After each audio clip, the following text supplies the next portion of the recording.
Hello everyone, this is Shilpa Singh from SS classes. आज हम पढ़ेंगे हिंदी साहित्य की प्रमुख रचनाएं भाग 5। इससे पहले के भाग में भी मैंने बहुत सारे साहित्यकारों और उनकी रचनाओं को बताया है, तो आप एक बार उसको ज़रूर देखिएगा। अभी हम धर्मवीर भारती की कृतियाँ। तो इनका जो कहानी संग्रह है, इन्होंने जो कहानियाँ लिखी हैं वो निम्न प्रकार है, जैसे मुर्दों का गांव, स्वर्ग और पृथ्वी, चांद और टूटे हुए लोग, बंद गली का आखिरी मकान, सांस की कलम से, समस्त कहानियाँ एक साथ। तो इस प्रकार की कहानियाँ इन्होंने लिखी हुई हैं। ठीक है, आगे हम देखेंगे इनका काव्य रचनाएं। ठीक है, जैसे ठंडा लोहा, 7 गीत वर्ष, कनुप्रिया, सपना अभी भी, आद्यांत। ठीक है, तो ये सारी इनकी कविताएं, जिसमें से ठंडा लोहा, कनुप्रिया इनकी काफ़ी लोकप्रिय कृति है। आगे हम देखेंगे उपन्यास संग्रह। इन्होंने कुछ उपन्यास लिखे हैं, जैसे गुनाहों का देवता, सूरज का 7वां घोड़ा, 11 सपनों का देश, प्रारंभ व समापन, जिसमें से गुनाहों का देवता और सूरज का 7वां घोड़ा इनकी प्रसिद्ध कृतियां हैं। आगे हम देखेंगे एकांकी व नाटक। तो इन्होंने एकांकी और नाटक लिखे हैं, जैसे नदी प्यासी थी, नीली झील, आवाज़ का नीलाम। ठीक है, तो ये एकांकी व नाटक हैं। आगे इनकी कृति में देखेंगे निबंध संग्रह। ठेले पर हिमालय पश्यंती, ये इनके 2 निबंध संग्रह हैं।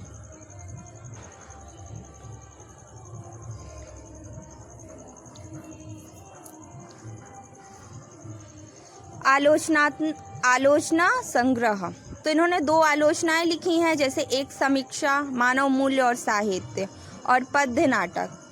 अंधा युग इनका जो है वो पद्य नाटक है। आगे हम पढ़ेंगे फणीश्वर नाथ रेणु की कृतियाँ। उपन्यास संग्रह।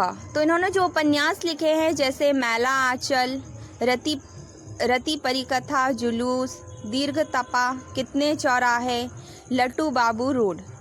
तो जिसमें से ये मैला आंचल इनकी काफ़ी लोकप्रिय कृति है और एग्ज़ाम में भी ये काफ़ी पूछी जाती है, तो आप इसको याद रखिएगा। आगे हम पढ़ेंगे प्रसिद्ध कहानियाँ। तो इन्होंने कुछ कहानियाँ लिखी हैं, जैसे मारे गए गुलफाम, एक आदिम रात्रि की महक, लाल पान की बेगम, पंच लाइट।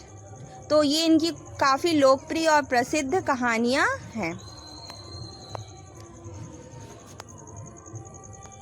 आगे हम देखेंगे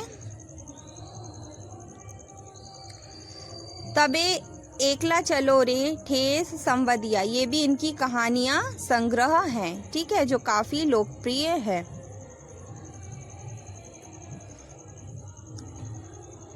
आगे हम पढ़ेंगे कथा संग्रह।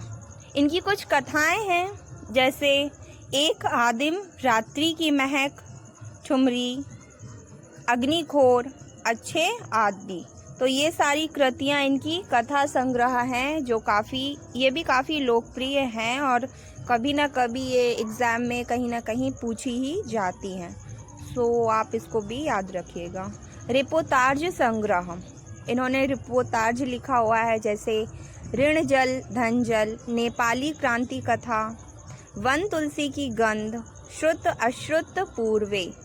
ठीक है, तो ये सारे इनके रिपोर्ताज हैं। इनकी जितनी भी कृतियां हैं वेरी IMP है। ठीक है, तो इसको याद रखिएगा। नेक्स्ट हम पढ़ेंगे हरिवंश राय बच्चन की कृतियां। काव्य संग्रह। इन्होंने काफ़ी ज़्यादा काव्य लिखे हैं, कविताएं लिखी हैं, जिसमें ये इम्पॉर्टेंट मैंने अपनी वीडियो में ली है, जैसे तेरा हार, ये 1929 में लिखा गया था। मधुशाला 1935 में लिखा गया है। मधुबाला 1936 में लिखा गया है। मधुकलश 1937 में और निशा निमंत्रण 1938 में लिखा गया है। इनकी ज़्यादातर कविताएं ऐसी हैं जो मधु से शुरू होती हैं। इनके जो अन्य काव्य हैं, कविताएं हैं, जैसे एकांत संगीत, ये 1939 में लिखा गया है। सतरंगिनी 1945 में, बंगाल का काल 1946 में, खादी के फूल 1948 में, बुद्ध और नाचघर 1958 में। ठीक है, तो इनकी जो कविताएं हैं वो भी एग्ज़ाम में काफ़ी बार पूछी जाती हैं। इसके अलावा इन्होंने और भी रचनाएं मतलब कविताएं लिखी हैं, जैसे त्रिभंगिमा 1961 में, चार खेमे 64 खूंटे 1962 में, उभरते प्रतिमानों के रूप 1969 में, दो चट्टानें 1965 और प्रणय पत्रिका 1955 और हलाहल 1946 में लिखा गया है। हरिवंश राय बच्चन की जो कृतियां हैं एग्ज़ाम में काफ़ी पूछी जाती हैं। इनके द्वारा आत्मकथा भी लिखा गया है, जैसे क्या भूलूं क्या याद करूं, ये लिखा गया है 1969 में। नीड़ का निर्माण फिर 1970 में, बसेरे से दूर 1977 में, दश द्वार से सोपान तक 1985 में लिखा गया है। आगे हम देखेंगे अन्य रचनाएं।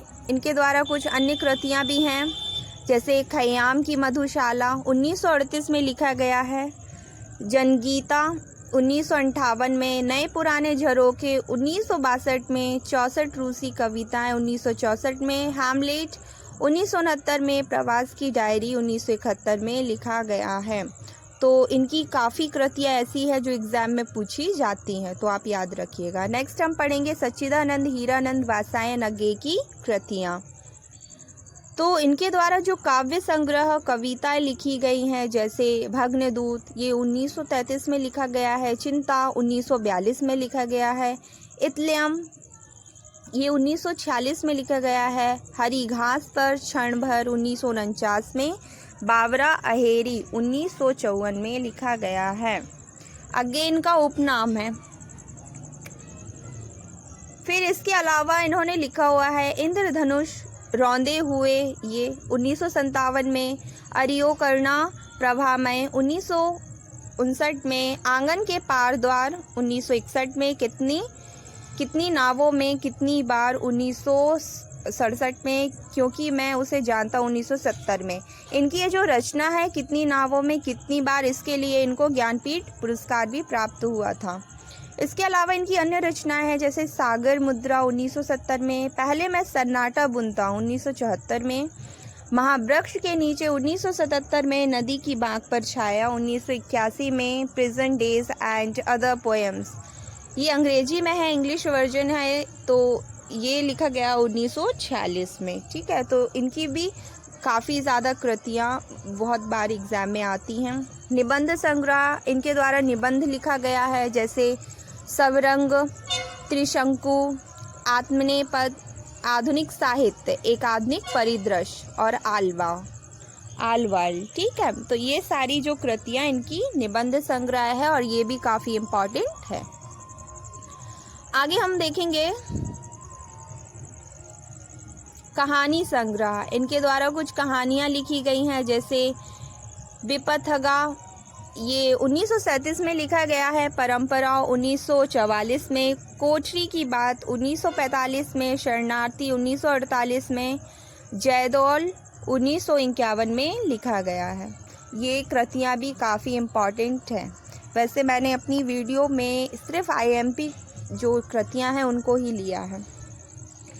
आगे हम देखेंगे इनका उपन्यास संग्रह। इन्होंने 3 उपन्यास लिखे हैं, जैसे शेखर एक जीवनी, नदी के द्वीप 1951 में, अपने अपने अजनबी 1961 में लिखा गया है। नदी के द्वीप काफ़ी इनकी जो लोकप्रिय कृति है। ठीक है, तो इसको भी आप याद रखिएगा। इनके द्वारा यात्रा वृतांत भी लिखा गया है, तो इन्होंने 2 यात्रा वृतांत लिखे हैं। अरे यायावर रहेगा याद, ये 1943 में, एक बूंद सहसा उछली 1960 में। इनके द्वारा डायरियाँ लिखी गई हैं, भवंती, अंतरा और शाश्वती, तो ये इनकी डायरियाँ हैं। आगे हम देखेंगे नाटक। उत्तर प्रियदर्शी ये इनका नाटक है, और स्मृति लेखा ये इनका संस्मरण है। ठीक है, तो इन्होंने भी अपनी वैरायटी में काफ़ी जो कृतियां हैं वो रची है। ठीक है, तो ये सारी भी एग्ज़ाम की दृष्टि से काफ़ी इम्पॉर्टेंट है। आगे हम पढ़ेंगे पद्माकर की कृतियाँ। प्रमुख रचनाएं, तो इनके द्वारा जो भी रचनाएं हैं वो वेरी IMP है। जैसे हिम्मत बहादुर इन्होंने लिखा है, विरुदावली, पद्माभरण,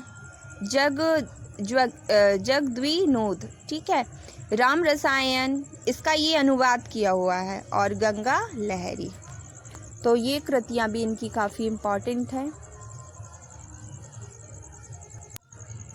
इसके अलावा इन्होंने लिखा हुआ है आलीजा प्रकाश, प्रताप सिंह विरोधावली, प्रबोध प्रचासा, ईश्वर पच्चीसी, यमुना लहरी, प्रताप सिंह सफरनामा, ये सारी कृतियाँ भी इनकी जो है वो काफ़ी महत्वपूर्ण है। आगे हम पढ़ेंगे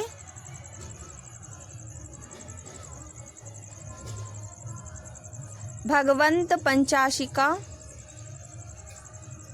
राजनीति, कली पच्चीसी, रायसा और हितोपदेश भाषा इसका ये अनुवाद किया हुआ है, और अश्वमेध, ये सारी कृतियाँ भी जो है इनके द्वारा लिखी गई है। ये सारी कृतियाँ इनकी काफ़ी इम्पॉर्टेंट हैं। ठीक है, so thank you so much for watching. If you like my video then press like button, otherwise it's okay. Bye bye, take care, see you next time.